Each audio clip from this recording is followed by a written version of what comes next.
Depois de 20 anos em gestação, Rebel Moon finalmente chega na plataforma de streaming da Netflix. O projeto dos sonhos de Zack Snyder teve a sua estreia nesta última sexta-feira, dia 15 de dezembro, e traz aqui um elenco estelar. Essa produção é uma espécie de Star Wars do próprio Zack Snyder. E, em certa medida, é até Star Wars demais. Mas e aí, será que esse rolê deu bom mesmo? A minha crítica em texto já está lá no site do Cinepop e a gente vai conversar muito agora sobre essa produção. I am a child of war. I find warriors to fight with us. We might stand a chance.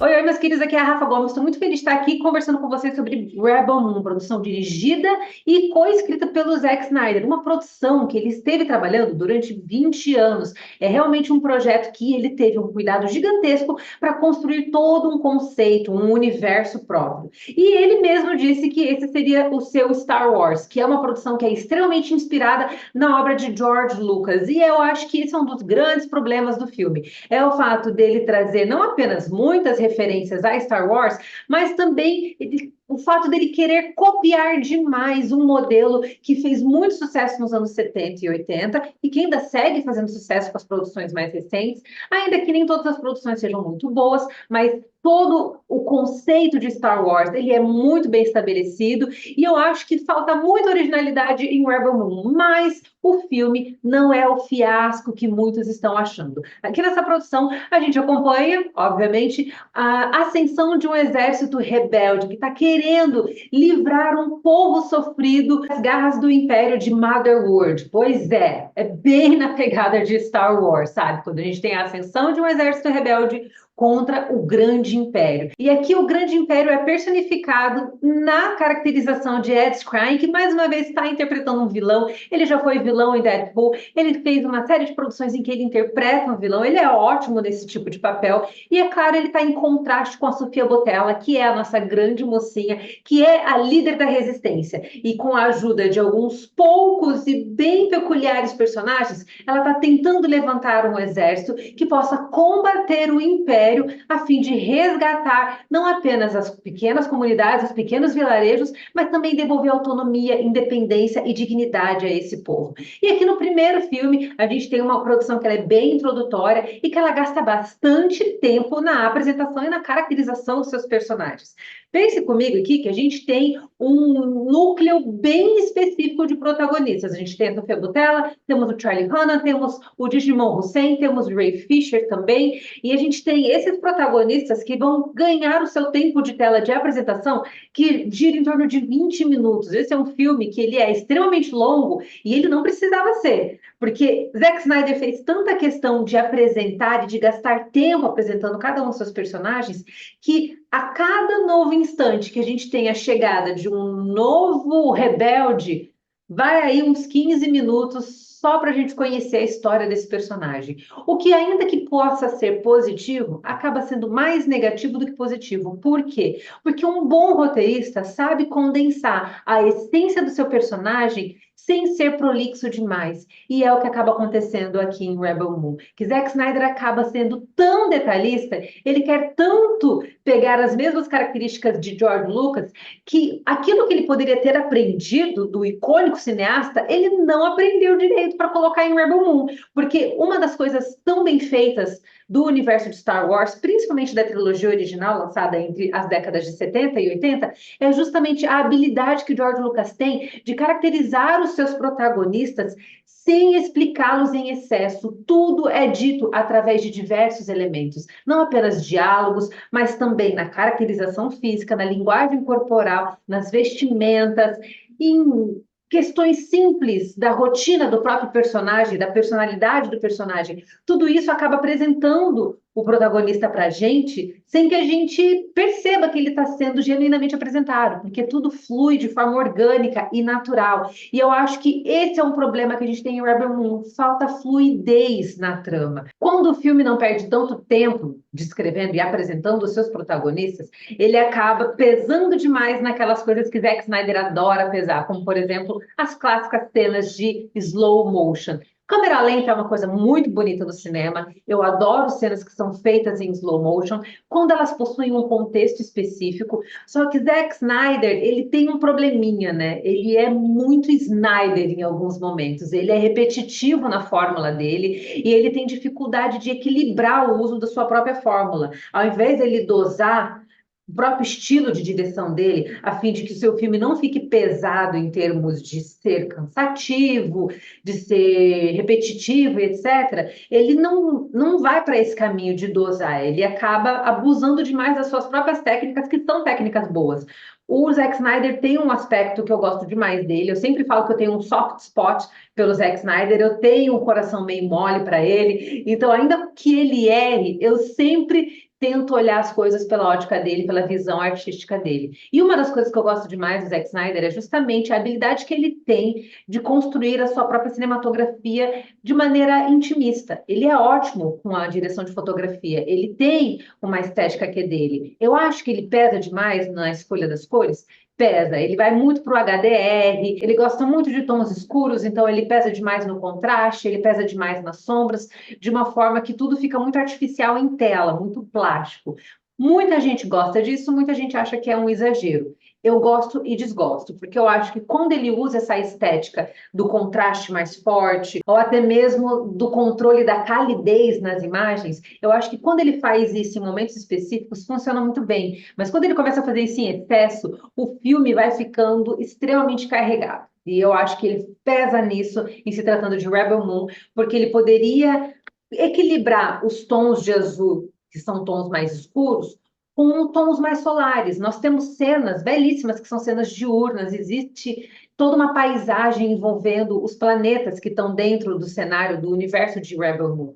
Então, a gente tem cenas que são muito solares, mas eu acho que ele podia ter aproveitado um pouco mais o amarelo, ele podia ter condensado melhor o uso das cores, de maneira que a gente tivesse um equilíbrio entre tons mais sombrios e tons mais claros, porque existe dentro da trama um equilíbrio nesse sentido, mas eu acho que na hora dele mexer no visual, ele pesa demais no tom azul escuro. E eu acho que em alguns momentos não funciona, mas ele tem uma estética bonita. Eu gosto da estética dele. Acho que ela poderia ser mais suave, sim, e eu acho que o slow motion funciona nas cenas de ação, mas Zack Snyder não precisa colocar slow motion em cada sequência de ação, não tem necessidade de fazer isso. E eu acho que esse é um dos grandes problemas de Rebel Moon, porque a cada cena de ação, lá se vão 2, 3 minutos em slow motion. Sofia Boutella passa metade do filme deslizando no chão em slow motion, com uma arma na mão.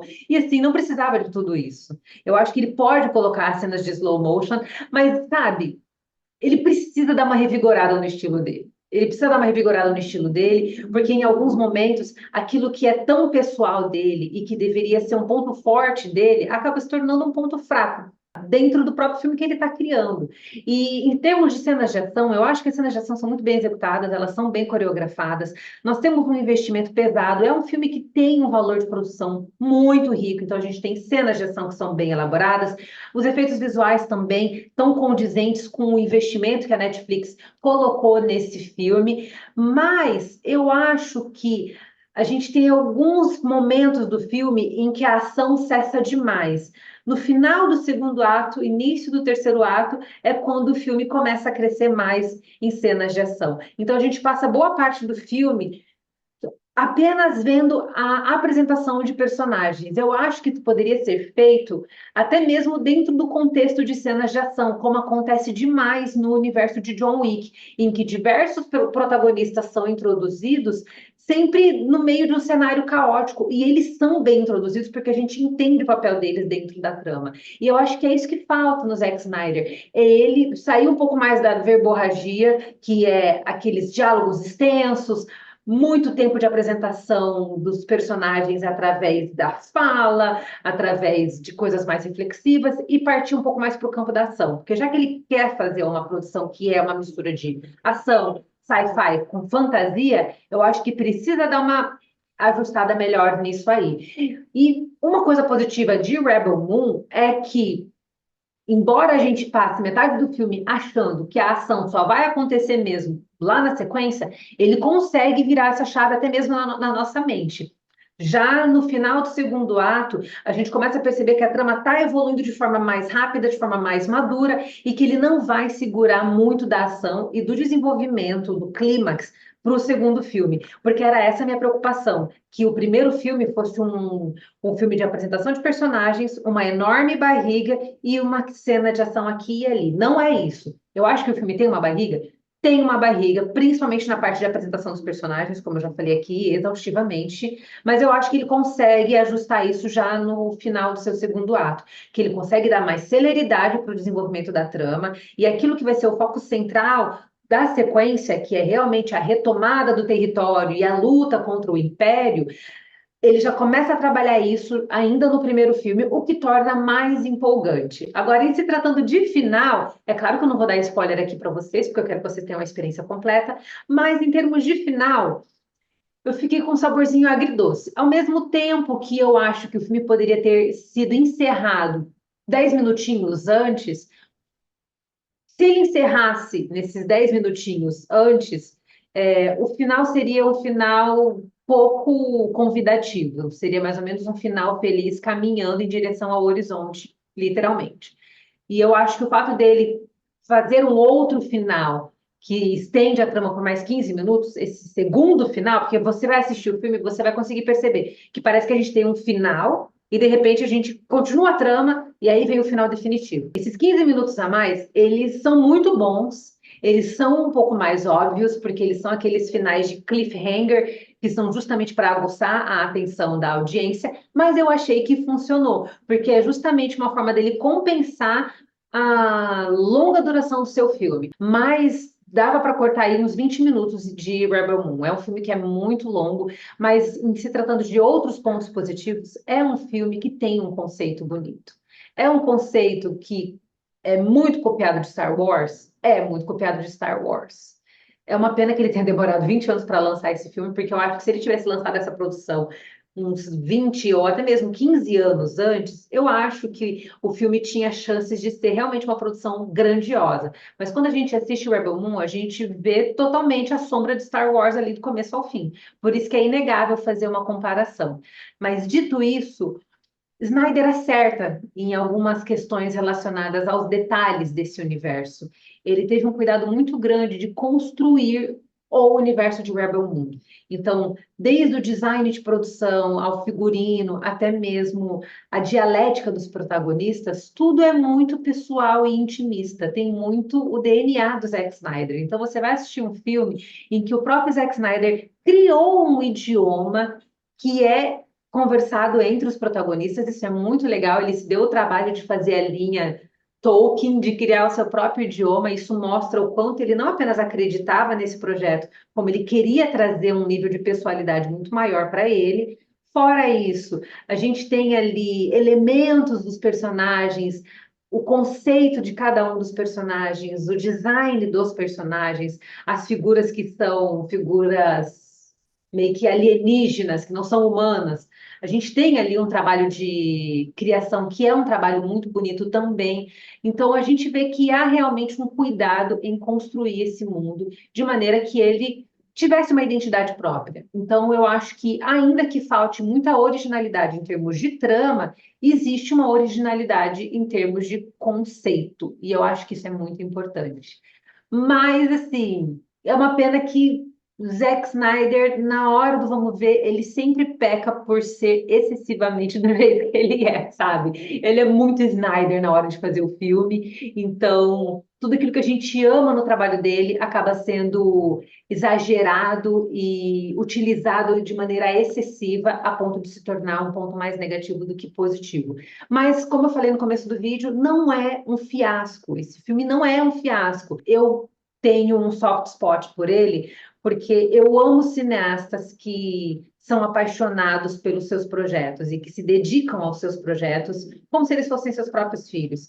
E Rebel Moon é o caso aqui com o Zack Snyder. Ele realmente dedicou não apenas a sua vida a esse projeto, mas é como se ele fosse um artesão fazendo uma peça extremamente minuciosa e delicada, e em que ele vai se atentando a cada pedacinho dessa peça para que ela seja o mais bonita possível. Ele não acerta o tempo todo, mas a gente consegue ver o coração do Zack Snyder nesse filme. E eu acho que só da gente conseguir ver a paixão que ele tinha pelo projeto estampada na tela, eu acho que já tem um ponto positivo enorme ali, porque é ele realmente colocando o seu coração na tela. E eu sou apaixonada por cineastas que criam algo profundamente intimista, que vem daquilo que eles amam fazer, do coração deles, vem da essência criativa que eles possuem. Então, eu acho que Rebel Moon é um filme que vai agradar muita gente, mas é um filme que, assim, quem conhece muito bem o trabalho do Zack Snyder e torce o nariz para todos aqueles problemas do Zack Snyder, essas pessoas elas vão ter dificuldade com o filme. Elas vão gostar, mas elas também não vão gostar muito, porque, como eu falei, Zack Snyder pesa demais em algumas coisas que ele já deveria ter lapidado ao longo dos anos. De qualquer forma, o filme está lá disponível na Netflix. É uma pedida legal para o fim de semana. Assista sem muita pretensão, sem muita expectativa. Quem sabe você não se divirta muito assistindo esse filme. E não deixe de contar para a gente o que você achou da produção. Escreve aqui embaixo nos comentários se você gostou, se você não gostou, conta tudo pra gente. Não se esqueça de me acompanhar também nas redes sociais. Eu estou no Instagram, no @Rafa Gomes, no TikTok, no @Rafa Gomes C. E também acompanhe a gente lá no cinepop.com.br, no nosso Instagram, no site Cinepop. Ok? Um beijo, a gente se vê na próxima e até mais.